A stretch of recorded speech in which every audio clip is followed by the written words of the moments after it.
Každý z vás pravdepodobne pozná, kto bol Milan Rastislav Štefánik.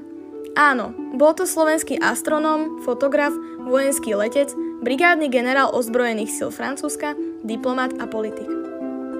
Čo málo kto vie, je, že ako 9-ročný odišiel z domu do Šamorína, aby sa pripravil na strednú školu a ďalšie štúdiá. Chceš sa aj ty pripraviť na svoj profesný život? Daj si prihlášku na gymnázium, ktoré od roku 1996 je nositeľom čestného názvu po slávnom Slovákovi. Gymnázium Milana Rastislava Štefánika bolo zriadené od 1. septembra 1970 diferenciáciou tried na prírodovednú a humanitnú vetvu. Od 1. septembra 1995 na škole vzniklo gymnázium s 8-ročným štúdiom so zameraním na cudzie jazyky.